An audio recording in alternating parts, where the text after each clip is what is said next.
2020 was my third full year of reselling as a part-time reseller, and in 2020 I was able to make a little over $20,000 in net profits, which means that's how much I was able to put in my bank account after cost of goods, shipping fees, and platform fees. In my 3 years of reselling, I've definitely made my share of mistakes, but I've also figured out, as I've continued to do it for longer and longer, just different ways to streamline my process. And in this video, I'm going to share with you my top 6 tips for making as much money as you can, even if you're a part-time reseller. And if you're a full-time reseller, I still think some of these tips will come in handy for you too. Won't nobody love you the way they should. Won't nobody check up on you, make sure you're good. Won't nobody check those body tremors for your neck. Hi everyone, my name is Becky Park, and like I said at the beginning of the video, I am a part-time reseller on platforms such as Poshmark, eBay, Mercari, Kidizen, thredUP. I've also started my own Shopify store, and in this video, I'm going to share with you what I've learned throughout my 3-year career as a part-time reseller. I'm part-time because I actually have a full-time job as a high school choir teacher. I'm also married. I've got 2 little kids at home, so I know what it feels like to have to do a lot with very little time. If you know anything about what it's like to be a high school choir teacher, it's a very time-intensive job, mainly because of rehearsals and performances. And so rather than working 40 hours a week, I often find myself clocking 50, 60, 70 hours a week, depending on what performances we're preparing for, depending on if there's a musical coming up or a competition. There's all sorts of extra rehearsals and whatnot. So again, I know what it feels like to have to squeeze in a lot in a very short amount of time. So if you enjoy tips and tricks videos like this, or what sold videos, or thrift hauls, or anything reselling related, please consider hitting that subscribe button if you haven't done so already. And if you are brand new to my channel, first of all, thank you so much for checking me out. I hope you enjoy what you see and that you learn a little something. As an educator, I care very much about whether or not you walk away from this video having learned anything, but I do appreciate you being here. If you are a returning viewer, thank you so much for supporting my channel and watching my videos. It really means the world to me, and I hope you know I'm not just saying that. So let's get into the tips, shall we? If you're excited to hear my tips, go ahead and hit that like button. But we'll start with the first tip, which is to delegate or outsource any of the tasks that you find kind of tedious or that create a bottleneck within your reselling business. And I will go so far as to even say that perhaps there are things that you can outsource even outside of your reselling business that will give you more time for reselling. As we know, we only have 24 hours in a day. If you're a part-time reseller, many of those hours are taken up by your full-time job. If you are a parent, then many of those hours are taken up by kids. And there's no way to really add more time, but perhaps by getting rid of some of the things in your life that you don't even like doing in the first place, perhaps by outsourcing some of those tasks, you can create more time for yourself and for your reselling business. So let me start off by saying I talk about him in like almost all of my videos, I feel like. But my husband, while he's not a fellow reseller, he is probably the biggest asset to my reselling business. And the reason for that is not just because he does all the laundry in our house, including all of the laundry related to reselling, but because he frees up so much of my time by doing the majority of the cooking and the cleaning and the laundry. He's also very hands-on with our kids, and you know, he has a full-time job as well. He's also a teacher, but in his free time at home, he does a lot of those household tasks so that I have time to do things like photograph, steam, list, all those fun things. Perhaps you don't have a significant other in your life who can pick up some of the slack when it comes to just the things that need to get done to keep your house running, but there are other ways to outsource some of those household chores or responsibilities. For example, think about how much time grocery shopping takes up in an average week. Perhaps instead of actually going to the grocery store yourself, perhaps you can get in the habit of ordering your groceries online and picking them up, or even getting them delivered to your home. For some grocery stores, all of that is free. For some, maybe there's a small fee for someone to shop for you and for you to pick it up, and an even greater fee for people to deliver those items to your home. But figure out what the cost is of that and see if the amount of time that it would have taken you to grocery shop, if you wouldn't have been able to make more money with that time. That's how I want you to really think about how to outsource some of these tasks. Is ask yourself, how much time would it take you to do it, and would you be able to take that time and make much more money out of it than what you would save by going grocery shopping. Another service that my family has personally utilized in the past is one of those home cooking services services like HelloFresh. I know Blue Apron is another one. There's like Sunbasket. There's a ton out there for every kind of diet. And the point of those services is that they will send you all of the ingredients that you need for the meals that you're going to make at home. Yes, you still have to take the time to make the meals, but you don't have to take the time to go grocery shopping to pick up the items that you need for those meals, and you're able to save time in that sense. It is kind of expensive, but when you think again about the time that you're saving, then perhaps it's worth it. Our family has personally tried HelloFresh. We did really enjoy it. I do have a code down below that you can use, but there are, like I said, so many other services out there. Just continue to think about other household chores, such as perhaps cleaning. That's another thing that is pretty easy to outsource to another person or service. There are tons of cleaning services in most parts of the country that you can call, and they will clean your house for you for obviously a fee. And so again, what I want you to do is ask yourself, is the amount of time that I save by hiring someone to clean for me and the amount of money that it costs to have them do that service, am I able to earn more money than what I am paying for that service, given the amount of time that it saves me? That's the kind of math I need you to do to see if it makes sense for you. Now, when it comes to reselling, there are obviously a lot of different tasks involved with reselling, and there are some that can be outsourced or delegated to other people. One thing I especially want you to think about is, where is the bottleneck in your reselling business? Where do things always tend to get stuck because there's so much work to do in that one area, and without doing that, you can't move on to the other parts? Where do you get stuck, right? Where's the bottleneck? And the bottleneck can exist for a number of reasons. It can literally just be that that is what takes up the most amount of time. For some people, it's the photographing, because in order to photograph, they have to steam their clothes to make sure that things look good. Perhaps it's because they only have certain hours of the day that they can photograph because they're depending on natural light. So you have to figure out, what is your bottleneck. For some of you, your bottleneck exists because it's a task that you hate doing. So for some of you, perhaps the thing that you hate more than anything in the world is listing. You have all these pieces that you've sourced, you have photographs of the pieces, you cannot get yourself to sit down and list, and that's where your bottleneck is. That is what is preventing you from getting listings up and selling through those pieces. So one thing I want you to ask yourself is, where is your bottleneck in your business? And then I want you to ask yourself, is there a solution as far as a way that I can outsource or delegate that particular task to somebody else? Most likely you will have to pay someone else to do that, obviously, but is it worth it to eliminate that bottleneck so that you can get through a lot more work much more quickly and more smoothly? So let's go through a few of those reselling tasks and brainstorm together different ways that you could delegate or outsource those responsibilities. For example, photography. You have to take pictures of all of the things that you want to list, and perhaps some of you really despise photographing, or perhaps you don't have a phone or a camera that really takes high quality pictures, or perhaps, like I mentioned earlier, you really are limited to a few hours of the day because you have to depend on natural daylight. So perhaps this is something that you can outsource. I actually, for a period of time, hired a student of mine. Like I said, I'm a high school choir teacher. I have a lot of students who are very thirsty for part-time jobs. So I had a student who was interested in learning about reselling, and I taught her how I photograph clothing for my reselling business. Obviously, I made sure to ask her parents for permission before even bringing it up to her, because I wanted to make sure that I had all of my bases covered. But what I would do is I would bring over bins of clothes to her. I gave her a steamer, and she just used her phone. She would steam all of the clothes, and then she would photograph them in the manner that I taught her.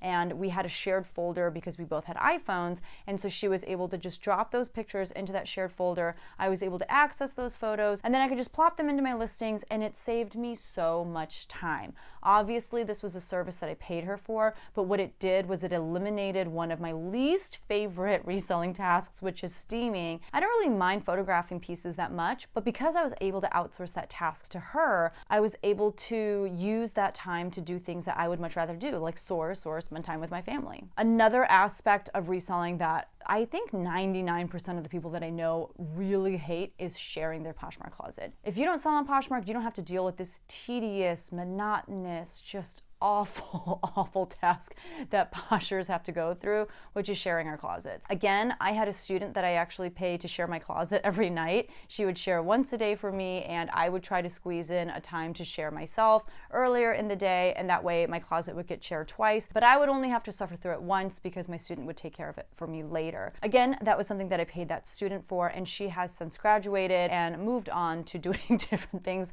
with her time. And when she went to college, I decided to try out a VA, which is a virtual assistant. Virtual assistants can do a lot of things. They can share for you. There are virtual assistants out there who can even draft listings or create listings for you. So, virtual assistants can do more than just share your Poshmark closet, but that is a really great task to give to a virtual assistant so that it's not something that you have to do with your time. And for me too, I really started to have a lot of pain in my hands, and it was something that I knew not only for the sake of time, but for the sake of my health that I needed to let go of. Obviously, virtual assistants come with a price. And there are other tools out there as well. There is one, the name of it is escaping me right now, but I will put it here and I will have a link for it down below. I personally have not tried using this service, but I have heard so many people rave about it. You still have to go through the act of sharing your Poshmark closet, but it really cuts down the amount of time that it takes by half. So again, by paying for the service, you are claiming some of your time back. Two apps I want to highlight when it comes to outsourcing, and this isn't necessarily outsourcing because you are still doing a lot of the work,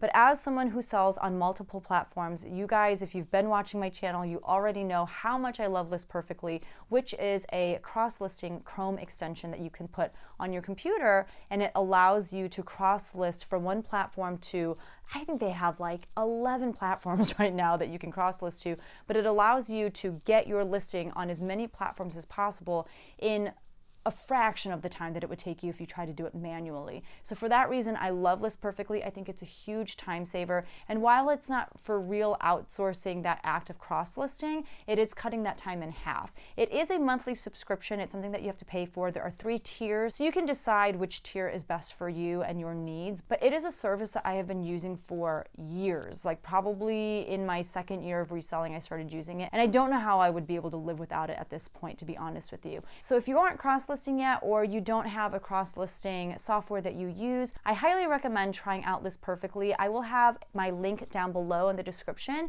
and if you use my coupon code, which is Becky Park, you can save 30% off of your first month. And it is risk-free. If you don't love it in that first month, you can get all of your money back. So I definitely recommend trying that out. The second app that I love, that I find to be a huge time saver, is an app called Seller Insight. Not only does it help you with a lot of different tasks, like you can actually share through the app at a much faster pace than if you were to share on your phone with the Poshmark app. But the feature that I use it for the most is to relist my Poshmark listings. They have a workflow within their app that just makes it so fast. Like, I'm able to relist using Seller Insight so quickly, so much faster than if I were to just do it within Poshmark itself. I know it doesn't really make sense. It's almost like you have to see it to believe it, but it is an app that I think is really great for those who are selling on Poshmark. It is, again, a monthly subscription fee of $9.99, but for all of the tools that it offers, as well as all of the data and analytics that they offer, I think it is well worth it. I do have a video that I will link right here where I share my experience with Seller Insight and just kind of provide a tutorial on how the app works. We'll talk more about sourcing later, but there are some people who also outsource their sourcing in the sense of they no longer go to thrift stores or to consignment stores and pick out pieces on their own, but they instead will get inventory through places like thredUP with their rescue boxes, or even just shopping from their website. They will purchase inventory from wholesale companies like Jomar and B&G Trading. There are a ton out there. Or people even go so far as to purchase pallets. There are, again, all different kinds of pallets that you can purchase. So there are so many different ways even to source, and you can save time by not having to go out yourself and thrift and spend that time sourcing. Although for, I would say, the majority of the people in the reselling community, sourcing really is our favorite part and not one that we necessarily want to give up. Tip number 2 is to create a schedule. If you don't have a plan for what you're going to do that day and what you're going to accomplish as a reseller, chances are you're not going to be able to prioritize and you're not going to get done the things that you need to do, or you're going to spend way too much time on something that doesn't really need that much of your attention,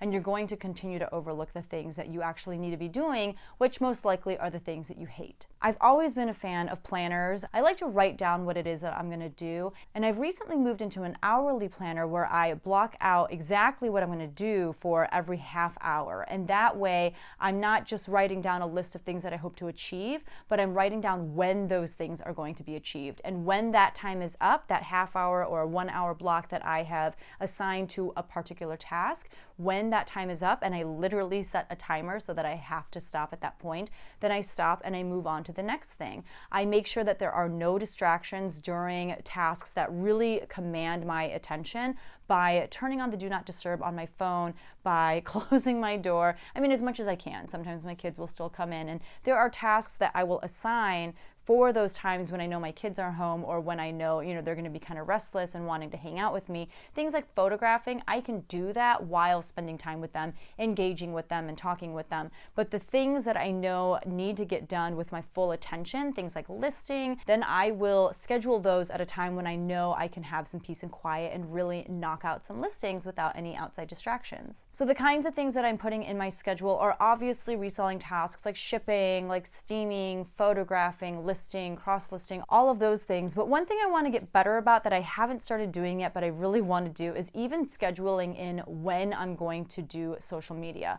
I know that I am guilty of just mindlessly scrolling through Instagram, and I haven't really done anything that has helped my business. So I want to start getting in the habit of scheduling in a half hour or an hour to do those social media tasks so that, I am still responding to DMs, but I don't want to waste my time just aimlessly scrolling through social media, because first of all, let's be honest, it's sometimes a very toxic environment and not something that's going to uplift me and help me want to be a better reseller. And number two, social media usually doesn't help my bottom line. Some other things that you can schedule into your hourly schedule, although this isn't something that I've gotten in the habit of doing yet, but I want to, is scheduling in family time and scheduling in me time or you time. And those are hours that are just untouchable. At that time, you're going to just put your phone away.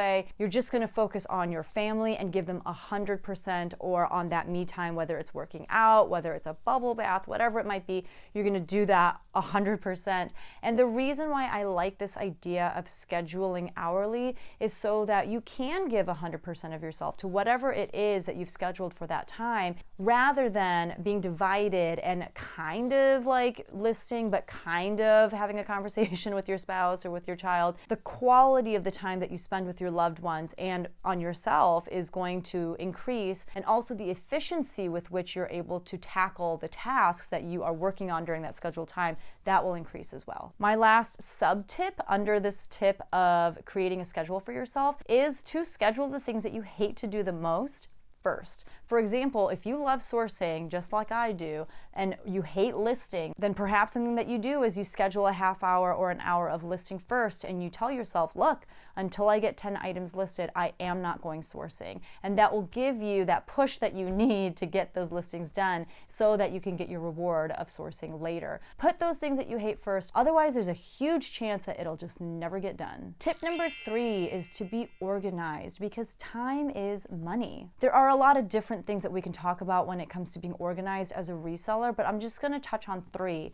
The first one is be organized with your shipping. And what I mean by that is have a dedicated shipping system in your house where all of your shipping supplies, such as your USPS boxes or bubble wrap or tape and scissors and all those goodies, make sure that they're all in one area so that you're not running around your house looking for things that you need while you're shipping every time you sit down to ship. I also make it a point to have extras of everything. So for example, when I get down to my last Dymo label printer, I will stop everything that I'm doing and order another case of Dymo labels so that I'm never in a situation where I've run out of something. Because now you have to take the time to run to the store. And so I always like to make sure that I have extras of all of my shipping supplies so that I never run into that situation. In the same way, you want to make sure that your inventory is organized. It is something that takes up a lot of your time on the front end, but if you have an organized inventory system, it pays for itself in dividends later, because you're not wasting time running around your house, again, looking for something that has sold. It will cut down on the amount of time that it takes you to ship, and you can then use that time to do something else that you actually want to do. I do have a video that I will link right here where I show you how I set up my inventory system. I feel like the way that I do mine is very simple, very bare bones, and I think pretty eco-friendly. So if you don't have an inventory system yet and that's been something that you've been meaning to do, then definitely check out that video and put that as your number one priority for 2021. get an inventory system in place and do it sooner than later. Don't wait till you have thousands of pieces of inventory. Start when you have 10. Just get it done and over with. Create a system for your inventory right now so that as you grow your business and as the amount of inventory that you have grows, you can easily keep up with it because you've already got a system in place. I promise you it is going to save you so much time. My last tip under being organized is to be organized with your numbers. Know your numbers. That does encompass bookkeeping. I think it's important to keep good track of your books and how much money is going out, how much money is going in. I will admit that I need to do a much better job of this, and it's something that I have been doing a better job of since 2021 started with the help of my accountant friend. But the reason why good accounting is so important is because without it, you can't really tell if you're making money or not, or you can't tell at least how much money you're making. Yes, you have an idea of how much you have pending or that you can redeem in your Poshmark account. You can kind of see the amount coming in from eBay through managed payments into your bank account on a daily or weekly basis, but you don't really know how much of that money is income if you're not really keeping track of your books. If you're not keeping track of how much you've spent sourcing, how much you've spent on materials for shipping, if you're not keeping track of all expenditures within your business, then you don't really know how much you're earning. So please join me in my New Year's resolution for 2021 in doing a better job of keeping track of your books. And I would go one step farther to say, also keep track of what is actually selling for you and what isn't. This is again where I love that app seller insight that I talked about earlier, because it provides so much data that is helpful to you as a reseller and helps you make educated decisions on so many things, like what kinds of brands are selling well for you. There's literally on your dashboard a chart that shows you your top performing brands. On that same dashboard, you can also see which categories are selling best for you. So perhaps, by looking at that dashboard, you're able to realize, oh my gosh, like I sell more shoes than anything else. Everything else that I have in my closet just kind of sits. I'm going to focus my attention on shoes. It's really great at showing you all of your analytics surrounding your Poshmark business in a really easy to read way. They have really great like graphs and charts. And for me, that's a lot easier to make sense of than just staring at a spreadsheet with a bunch of numbers on it. Tip number 4 is to diversify where you sell. Now, obviously I am talking about diversifying the platforms that you sell on. So if you are someone who just sells on Poshmark, maybe make 2021 the year that you add Mercari to the mix or eBay. I definitely recommend adding one platform at a time versus being like, I'm gonna sell on 10 different platforms and just really stressing yourself out. But I would try diversifying the platforms that you sell on, because the more eyes you can get your pieces in front of, the likelihood of that piece selling increases. I can definitely credit a lot of my success as a part-time reseller to the fact that I have diversified the platforms that I sell on, and it's allowed me to even sell different kinds of things. Like I'm starting to dabble in hard goods a little bit, most of which do really well on eBay. And even though Poshmark has added that home goods market in their platform, it's not one that people go to as much as eBay if they're looking for hard goods. This is again where a cross-listing app like List Perfectly really helps, because again, it'll kind of cut down the amount of time that it takes you to get existing listings over onto other platforms. However, not only should you think about diversifying the platforms that you sell on online, but there are other avenues through which you can sell things as well. So for example, I have started utilizing a local children's consignment store because I have a lot of stuff at home that my kids have worn and they've outgrown, or things that I can get for really cheap at different places. Perhaps it's something that you can bring to a children's consignment store, and even though you're not going to make a ton off of that stuff, it is a really wonderful passive way to make some income, because you're just getting stuff, whether it's stuff from your own home that again your children have outgrown, or things that you've purchased for super cheap at the bins, and you are giving it to someone else to sell on your behalf. There are obviously also consignment stores for adults where you can do the same thing, but just with adult clothing. Perhaps there are pieces that you have from your own closet or that you have sourced for extremely cheap, and although they are in really great condition and someone can get some use out of them, they're just not worth your time to list them. Bring those things to a consignment store, have someone else do that work of selling the item for you, and you will get a cut of that. There are also online consignment stores that you can send your clothes to. For example, there are places like thredUP, The RealReal, Swap, and there are online platforms for all different kinds of clothes. So you might be thinking, well, I don't have like luxury items and all I know about is The RealReal, for example. Well, you can send your mall brand clothing to places like thredUP or to places like Swap, and you can still still make some money off of those clothes, even though they may not be very high end. If you're brand new to thredUP though, this is not a route that I would take, just because thredUP is no longer giving payouts to new consigners if they are sending in some of those lower level mall brands like Old Navy or anything Target or anything from Kohl's. You can send them clothes from those brands. They're not going to pay you anything for it though, even if they sell it, which is really messed up, thredUP. So if you have clothing like that, I haven't looked at swap.com's website in a very long time, so I don't know if they have changed their policies as well. But as far as I know, they haven't, and that would be a really great place for you to send your clothes if you don't really want to deal with it yourself. You don't want to take photographs of them, you don't want to list them. Swap.com will sell that clothes for you, and you can still make some money off of it. Tip number 5 is to source smarter. One tip that I will start off with, as a sub tip to sourcing smarter, will make me sound like a huge hypocrite, especially if you've seen a lot of my past videos where I show you my death pile. But my first tip would be, don't source until you've dealt with your death pile. There are many schools of thought to this. Some people say death piles are great to have, especially for situations like the pandemic that we have all been living through, because a lot of people, when the pandemic first kind of hit the nation, and some people even now, were put in situations or are currently in the situation where their cities or their states are on lockdown and thrift stores weren't even open. Physically going sourcing and entering a store with the intention of buying pieces to resell was not even an option. And so people were really thankful that they had these death piles at home, or as many people like to call them, money piles, because even though they weren't able to go sourcing, they still had pieces at home that they could list. But speaking, purely from my own experience and for myself, I know that having a death pile at home, especially when it's a really big one, it can really be a source of anxiety for me. Not only does it create clutter somewhere, there's just this pile of clothes and accessories and whatnot taking up space in your home, and it's not like livable space that you can actually do something with.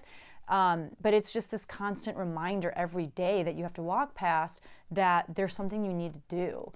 I don't like having that weigh on me, and it's something that I've had to live with since when we first started kind of easing out of shelter in place. And that's another story for another video that a lot of you, if you've watched my videos, you know that I purchased over 1,200 pieces from a local consignment store, and they all just kind of lived in my house until I was able to get to all of them. But it really just kind of messed with my head a little bit, because it was just this constant reminder of something that I needed to get done. It also was such a sore spot for my husband and I, because even though he's very patient and understanding about these things, there were times when it would just really get to him. So, I doubt, or at least I hope that I am correct in saying that most of you don't have a death pile that looked like mine, but it is in your best interest to get things listed as quickly as possible, because if it's not listed, you can't make money on it. So get things listed before you spend more money to purchase more inventory that you're just gonna throw in a closet and add to your death pile. My next tip I talked about earlier, but when it comes to sourcing smarter, perhaps one way to source smarter is by outsourcing your sourcing. And what I mean by that is perhaps you can save some time by ordering inventory online in bulk, whether it's a pallet, whether it's a wholesale box, whether it's from a place like thredUP in the form of the rescue boxes. If you just simply order a box or a pallet and it gets delivered to your house, you save all of that time of having to go out and source. And this could be beneficial for a lot of reasons. One, it helps you save time because you're not actually going out and sourcing. Perhaps you live in a city or a town where your thrift stores just don't carry brands that are worth reselling, or perhaps they're always in horrible condition, and this is the only way to really get quality pieces that you can resell without spending hours upon hours picking through garbage. So maybe, for you, sourcing smarter means outsourcing your sourcing and getting stuff sent to your house rather than you going out to different places and sourcing yourself. Another tip under sourcing smarter is to try sourcing at different places. I would honestly just sit down one day in front of your computer and look up all of the different places that you could possibly source from in a however many mile radius you decide. Look up not just thrift stores, but look up consignment stores, look up buy-sell trade stores, look up even places like TJ Maxx, Marshalls, and Ross, and take note of when their sales are.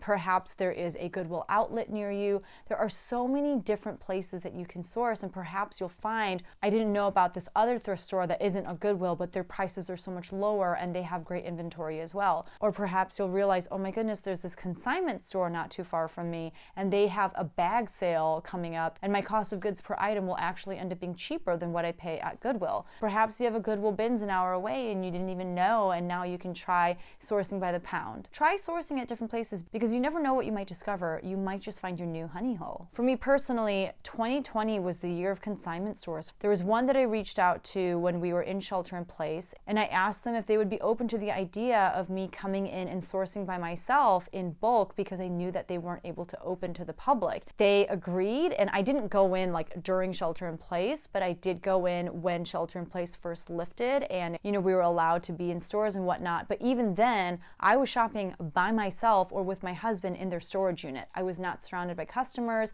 and it was such a wonderful way to source because I had all this inventory to myself to pick and choose from, and they allowed me to pay $50 per big like garbage bag, and so I was able to pay less than $1 for every piece of inventory that I purchased from them. If I had never thought about reaching out to them or trying a new place, I would never have been able to source that amount of inventory and for that cheap. Another consignment store that I visited is right next to where my daughter does gymnastics, and they have a lot of tag sales. So I would go and all yellow tags would be 50% off and red tags would be 75% off. And I was able to get really great pieces for much less than what I would have had to pay at a Goodwill. My local Goodwill charges $5.99 for a pair of jeans, and here I was getting really great jeans, great brand jeans, and not having to pick through as much garbage to get to, good brands and good quality. And I was paying $3 for those jeans, or sometimes $2 or $1.75, depending on what the discount was and what the original price of the jeans was. Try different places, make a list of everywhere that you could possibly go, and just hit them up and be ready to be amazed at what you might find. Also, don't be afraid to travel to source. Perhaps your town really is slim pickings when it comes to sourcing, then drive an hour out, One example that I think of is Courtney from Common Tags. She lives in California, but she lives about 2 hours away from LA. So once or twice a week, she will get in the car, she will drive to LA. It's a 4-hour round trip, and she will spend the day sourcing at really great locations with great pieces, and she'll bring it back home, and she will list the amazing things that she was able to find. But that's because she's willing to drive 2 hours out to find those pieces. So don't be afraid either to travel, because you might find that it's actually worth your time to do so. Last but not least, my 6th tip to making as much money as possible in the year 2021 as a part-time reseller is to set goals. I would say start with the biggest goal that you can for the year. For example, I have a goal in the year 2021 to make $30,000 just from reselling as a part-time reseller. And that is $30,000 net profit. That's after shipping, that's after platform fees, and that's after cost of goods. So I know that I want to make $30,000 in the year 2021. So now what I do is I break that down into smaller goals. I'm going to grab my calculator actually so I can do it for you in person. I got this calculator at like a local, it's not a thrift store, but something like that. Anyway, okay, so $30,000. The first thing I'm going to do is I'm going to divide that by 12 because I want to see how much I have to earn per month in order to hit that goal. So every month I have to make $2,500. That seems like a little bit of a stretch, and you do want to make a goal for yourself that's a little bit of a stretch. You don't want it to be way too easy because then you don't really work very hard. So I have to make $2,500 a month. I'm going to break that down even further. That means that every week, and I'm going to divide 2,500 by 4, every week I need to make $625. Again, I'm thinking back to like every What Sold video I've ever made for a week. $625, especially towards the end of the year, seems achievable. But there have been weeks where I've only made $300 a week or $400 a week. So this is giving me an idea of how much I have to push myself. I can break that down even further. That's how much I need to make in a week. Let's figure out what that comes out to per day. If I were to divide that by 7, that comes out to about $89.29 a day. Obviously, the easiest way to figure out how much I need to make in a day is just to divide 30,000 by 365. But again, I'm trying to create the biggest goal that I can and break it down into smaller goals by month, by week, and then by day. And the reason why this is helpful is because it helps me see on a daily, on a weekly, on a monthly basis if I'm on track to hit my big goal or not. And for me, what that does is it motivates me. If I'm in danger of not hitting my numbers that week or that month, then it really kind of lights a fire under my butt to do something, whether it's to list a bunch of stuff, whether it's to run a big sale. It's going to give me the kick in the butt that I need to hit my numbers. And then what I do once I realize how much I need to make per day, so, I kind of did it the route of like dividing by 12 and then dividing by 4 and then dividing by 7. But now I'm just going to take $30,000. I'm going to divide that by 365. I need to make about $82 a day. And so what that tells me is I need to list at least $82 worth of inventory every single day. I know some people talk about listing a certain number of items per day, and that's totally fine, but I think more important than looking at the number of items is the value of the items that you've just listed. So again, I want to make at least $82 a day. I need to list then a value of at least $82 a day. But what I recommend is listing at least a value of double that. That way you have more than enough listings for people to choose from, and the chances of you making that $82 of profit each day, again, that's not gross sales, that's net sales after you've subtracted shipping, platform fees, all that good stuff. This is again why I love Seller Insight, because right on the dashboard with Seller Insight, you can see not only the number of items that you've listed that day on Poshmark, but you can also see the dollar amount that you've listed on Poshmark. So, it's like if your goal is to list 5 items a day, but you're listing 5 $10 items, you're not going to hit your goal because you haven't even listed $80 worth of stuff into your Poshmark closet. You've only listed $50 worth, and that's pre-platform fees, like any shipping discounts you may offer. And so that's why I think it makes sense to pay more attention to the value amount that you are listing every day versus the number of listings that you are listing. For that reason, you have to pay attention to what it is that you're sourcing, how much you can realistically get for it, and make sure that you are spending time listing the things that are going to earn you money. Again, I might sound kind of hypocritical because sometimes I'll sell things for like $8 and I'll make like $2 or $3 on it, but typically I do not source with the intention of getting something that is going to sell for $8. If something sells for $8, it's either because I didn't notice a flaw, or it's something that I picked up when I first started reselling and I had no idea what I was doing, or I do get a lot of stuff for free, or it's stuff that I'm listing from my own home. But even with that, with the stuff that I'm getting for free, I am taking that kind of stuff to Plato's Closet now, which is a buy-sell trade store, or I'm consigning kids stuff at that children's consignment store. So even I am trying to find ways to stop listing things that are only going to net me a few dollars, and instead I am letting someone else sell them for me. Even though I won't make as much selling those items at consignment stores, I will make money without doing any work. 2021 has to become the year that we work smarter, not harder. And so I hope that my 6 tips have helped you figure out different steps that you can take in your own reselling journey to help you make more money without having to necessarily spend a lot more time on your reselling business. I would love to hear from you your biggest takeaway from this video, as well as any other tips that you can share with us in regards to how to make more money as a part-time reseller. That is it for this video, you guys. If you enjoyed it or learned anything or are inspired to work smarter, not harder, please hit that like button on your way out. I do hope that you have a fruitful and successful and profitable 2021, and I'm excited to go through the year together with you. If you enjoyed this kind of video, next week I'm going to have a video about what I learned in 2020 in regards to my own business and how I'm going to be using that information. For example, like what brands sell best for me, what categories, where I want to source, even though I shared some of that in this video too. But if you want to hear more in depth the decisions that I'm going to be making for myself and my own reselling business in 2021 based off of the data from 2020, then definitely make sure that you're subscribed and that you've hit that notification bell so that you know when that video comes up. It will be sometime next week. But thank you guys so much. I will see you guys in the next one. Bye.